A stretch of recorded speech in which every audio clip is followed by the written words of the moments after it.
mais de 13 pontos naquela escala, a gente já tem que pensar que ela pode ter depressão, né? Então, a gente pode, às vezes, lançar mão disso. E, às vezes, a gente faz a escala de Edinburgh nem sempre no papel, dando check. A gente vai perguntando para ela e aquilo ali já vai direcionando a gente o pensamento para aquele diagnóstico, né? Entendi. E você, como obstetra, qual que você acha que é o seu papel e o papel dos colegas obstetras no rastreio e na conduta inicial de um caso de depressão? O que vocês costumam fazer? Eu acho que o nosso papel é procurar identificar que esses sinais, mesmo que sutis, estejam acontecendo com aquela paciente, para a gente não deixar para intervir quando aquilo já está num grau muito elevado, digamos assim, né? A gente já observar que aquela paciente está passando por um blues e ficar de olho. Será que é realmente só um blues ou será que aquela paciente pode evoluir para depressão, né? Vamos marcar uma nova revisão para ela na semana que vem, para a gente ver se ela melhorou dessa tristeza? Eu ia até perguntar nesse sentido, se a conduta expectante seria mais utilizada no caso de um baby blues e o tratamento... Porque assim, o tratamento da depressão mesmo vai ser psicoterapia, a gente precisa de terapia com psicólogo, e às vezes a gente precisa lançar mão de algum psicoterápico, algum remédio, né? E assim, quando a gente fala de gravidez e amamentação, o máximo que a gente puder evitar de entrar com alguma droga é o ideal, né? Em alguns casos é inevitável, a gente vai acabar tendo que entrar de todo jeito, né? Mas ter esse controle de, às vezes, mandar a paciente voltar outras vezes, ou estar de perto dela de alguma forma, ou indicar ela para algum colega psicólogo, talvez isso ajude a gente a tentar diferenciar e até tratar aí numa hora mais oportuna, né? Entendi. Então, até nessa linha mesmo da psicoterapia, dos medicamentos, caso necessário, como vocês fazem essa escolha considerando a amamentação? Caso tenha que entrar com medicamento? Isso. A gente sempre tem que pensar qual que é a classe daquela droga, né? Toda vez que a gente vai dar para gravidez, para grávida ou para nutriz, a gente tem que pensar qual que é aquela classe, né? As classes A, B são as mais seguras. C, D e X a gente vai evitar o máximo que a gente puder. Quando tem dúvida, existem vários protocolos do Ministério que mostram pra gente qual que é a classe daquela droga, né? Em geral, as drogas mais seguras pra gente utilizar, tanto na gravidez quanto no pós-parto, é a sertralina e a fluoxetina. Então, geralmente são essas drogas que a gente vai entrar aí, que a gente tem uma segurança e uma resposta rápida e boa, né? Então, e são seguras aí tanto pro aleitamento quanto durante a gravidez. Então, geralmente a gente vai entrar com essas duas drogas.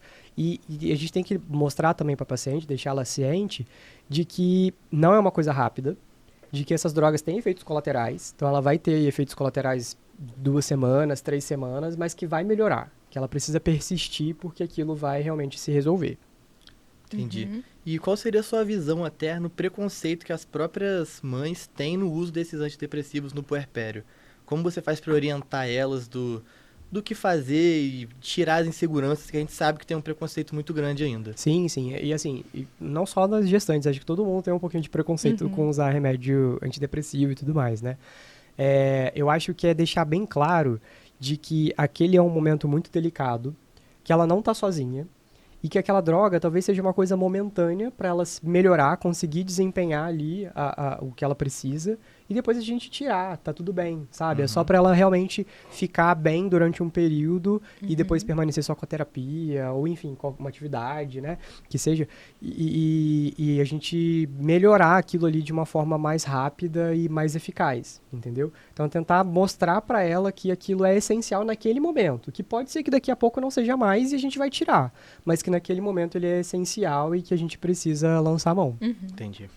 Ficou bem claro as suas explicações. Agora a gente vai falar um pouquinho sobre os impactos da prevenção, rede de apoio. Então, Arthur, quais são as repercussões da depressão no pós-parto para o bebê, para o vínculo mãe-filho e para a família como um todo? É muito doido isso, porque assim, tem uma colega, a Débora, acho que todos vocês conhecem a Débora, ela fala muito de que quando o filho dela nasceu, o João nasceu, ela esperava sentir um amor momentâneo, arrebatador, no momento que ela visse aquela criança. E não foi assim. E não é assim. Então, eu acho que vale muito a pena a gente conversar sobre isso no pré-natal. Que às vezes isso pode ser até um gatilho para aquela mulher entrar num baby blues mais profundo e evoluir para uma depressão pós-parto. Então, acho que esse também é o nosso papel, de deixar claro que o amor é uma construção, é uma coisa que vai ser dia a dia ali, naquele sentido. deixar claro também de que ela pode e deve pedir ajuda, né? Que ela não está sozinha, de que, aliás, ela pode não estar sozinha. A gente sabe que não é a realidade de todas as pessoas do país, né? Mas que o máximo que a gente puder cercar essa mulher de rede de apoio, né? Melhor vai ser aquele puerpério, melhor vai ser aquele pós-parto. A gente sabe que é um momento muito atribulado, né? A gente tem aí a queda hormonal, a gente tem o sangramento vaginal, a gente tem a amamentação, privação do sono, enfim, dedicação exclusiva para um ser humano que depende exclusivamente dela, né? Então, tudo isso é importante a gente conversar desde antes, né? Desde o pré-natal, para que quando chegue nesse momento não seja uma surpresa, né? Para que ela consiga lidar um pouco melhor com essa situação. É isso que eu ia te perguntar. Porque, pelo que você está falando, muito desses fatores de risco, desses possíveis problemas que podem desencadear a depressão pós-parto poderiam ser evitadas ou pelo menos diminuídas se fosse conversado da forma correta no pré-natal. Sim. Assim, lembrando que, na verdade, esses fatores de risco são gatilhos que vão potencializar uma condição que já pode estar existente, né? Lembrando, como eu disse antes, né? A depressão, não só na gestação, ele é um processo neurofisiológico. Então, a gente tem queda da dopamina, queda da serotonina, né? Esses neurotransmissores que vão gerar esses sintomas na paciente, que podem ser engatilhados pela falta de tudo isso que a gente está falando, né? Mas eu só disse isso para a gente tentar tirar um pouco também do lugar de culpa, porque não é por isso que está acontecendo, né? É uma questão fisiológica mesmo, né? Mas sim, o pré-natal ele é imprescindível também para isso, também para a gente munir essa mulher dessas informações para ela estar preparada quando aquele neném nascer. Beleza. E aí, como que você acha, então, que os profissionais da saúde da atenção básica, como médicos e enfermeiros da unidade básica de saúde, podem atuar na prevenção e no cuidado dessas mulheres? Eu falei aqui muito de quando a gente está direto com uma paciente, né? Usando um médico, 1 para 1, sempre com a mesma paciente. E a gente sabe que não é a realidade do nosso país, né? A grande maioria das mulheres vai fazer o pré-natal na unidade básica de saúde, na atenção primária.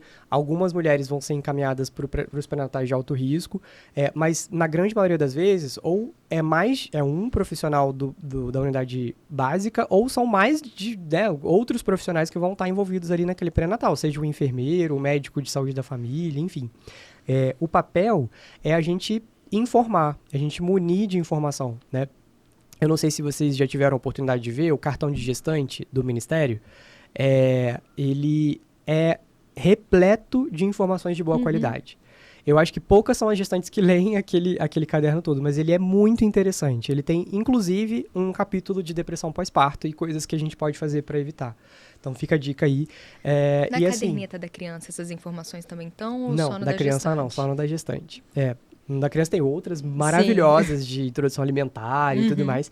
Mas na da gestante que tem tudo isso. É super legal. Sobre rede de apoio, posições do parto. É super legal.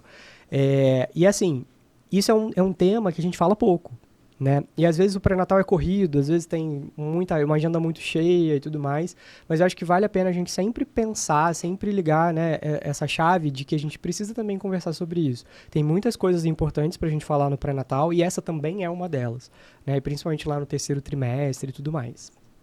A gente está conversando e está vendo que a rede de apoio realmente consegue ajudar muito essa gestante em todo esse percurso, não só depois que for diagnosticado de fato com depressão, mas como antes também. E como é que, então, a família, os amigos, essa rede de apoio, essas pessoas mais próximas dessas gestantes, conseguem ajudar de forma efetiva? O puerpério, ele é um momento muito solitário, né? Ele é solitário porque é aquela mulher que precisa estar 100% dedicada a deixar aquele ser humano que sobreviva, né? A fazer com que aquele ser humano continue vivo. Mas ele não precisa ser sozinho. Apesar de ser ela que precisa amamentar ela, mas ele não precisa. Então a rede de apoio pode trocar uma fralda, segurar o neném para que ela vá ao banheiro num tempo maior, que tome um banho mais prolongado, que consiga comer sem precisar embalar aquele neném, né? Enfim, revezar. E isso, às vezes, antes da pessoa pedir. Porque, às vezes, a pessoa que está na depressão, ela não vai nem pedir. Ela simplesmente não vai fazer, sabe? Então, é chegar já oferecendo. Eu acho que esse é o papel, né? E outra coisa muito importante é tentar não se intrometer na criação daquele novo ser humano, né? Porque cada um tem o seu jeito. Às vezes a pessoa estudou uma coisa que agora faz sentido que não fazia 20, 30 anos atrás. Então é assim, é a gente estar disposto a ajudar e entender os limites que aquela pessoa também está colocando para cima da gente, né? Então é estar disposto, estar disponível, tomar a frente, mas também né, considerando esses limites que podem existir. Beleza. E na sua visão, o que ainda falta para a depressão pós-parto ser melhor reconhecida no Brasil e ser melhor tratada também? Eu acho que falta informação mesmo. Eu acho que falta a gente falar mais sobre isso, divulgar mais essas coisas. Eu vejo muita mulher voltando depois de um tempo, assim, para fazer, sei lá, consulta ginecológica, alguma coisa nesse sentido, e falando, olha, eu não sabia que ia ser tão difícil. Eu tinha uma ideia, eu imaginava que eu ia passar tempo acordada, mas eu não sabia que ia ser tão difícil. E quando chega a realidade, muda completamente. É dura, né? Então, assim, quanto mais a gente falar, fazer círculo de conversa entre puérperas, fazer eventos, falar no posto, falar durante as consultas de pré-natal, mais preparadas elas vão estar para esse momento. Pode ser que mesmo assim seja difícil, e de fato pode ser que seja, né? Mas pelo menos um tantinho ali, de um pé na frente, ela já vai estar, um degrau acima, né? Uma coisa que eu fiquei na dúvida agora é como que funciona a rotina de consulta no puerpério. É uma consulta pós-parto e acabou, nunca mais vai ver essa paciente? Como que funciona? Qual que é a frequência? Então, depende. Para o pré-natal de baixo risco, geralmente é uma consulta que você faz ali 15, 20 dias depois do parto. Se foi um parto normal, para avaliar se teve laceração, enfim. Na cesariana, para avaliar a ferida operatória, sangramento e tudo mais. E aí não tem mais. Para gestante que tem alto risco, às vezes ela volta, dependendo, foi por hipertensão que ela fez o alto risco. Ela vai voltar para fazer um mapa, ela vai voltar para fazer exames laboratoriais e tudo mais.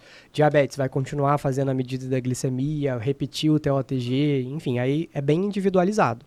Mas na grande maior parte, que é o pré-natal de baixo risco, vai ser uma consulta de revisão e ponto. Entendeu? Então a gente tem que estar ligado nessa consulta. Exatamente isso que eu ia falar. Se nessa consulta você já percebeu alguma coisa, você já tem que estar fazendo novas marcações de consulta, de... Tentar eu ia até perguntar no puerpério imediato. Vocês já conseguem fazer algum tipo de abordagem nessa paciente, na família? Geralmente ainda não está manifestado. Né? Tanto o blues quanto a depressão pós-parto, ela vai acontecer ali 48 horas, 5 dias, uma semana depois. Né? A depressão pós-parto, inclusive, pode acontecer até durante o primeiro ano de vida do ser humano, né? Assim, do pós-parto. Né? Então, a gente pode abordar no sentido de reforçar a rede de apoio, reforçar os cuidados que precisam ser tomados, e orientar, né, desses sinais de alerta, mas a gente não consegue ainda identificar que aquilo está acontecendo, né? Beleza, agora a gente já vai entrar então nas perguntas que a gente teve no Instagram, tá bom? Então, a primeira pergunta que a gente teve foi... Caso a gestante ela não tenha tido a depressão pós-parto numa primeira gestação, ela pode vir a ter em gestações seguintes? Pode. E, por exemplo, se ela teve numa primeira gestação, ela pode não vir a ter? Também? Pode. Qualquer um dos dois. Assim, são dois momentos diferentes. Né? A gente, lógico cada que, assim, gestação é única, né? É única, cada filho é único. A gente sabe que já ter tido a depressão é um fator de risco para ela ter uma nova depressão, mas não é uma regra. Do mesmo jeito que também, se ela não teve na outra, nessa ela pode ter, né? Às vezes o momento sociocultural dela mudou e aí aquilo já é um gatilho para ela ter nesse pós-parto, né? Então não é uma regra. E aí até sobre isso, tem relação então a multiparidade com a depressão pós-parto, às vezes o número de gestações e de filhos que essa paciente tem, ela pode ter a ver com essa... Entra como fator de risco mas ou não? num sentido social mesmo da coisa. Mais num sentido social, não num sentido direto fisiológico. Tá.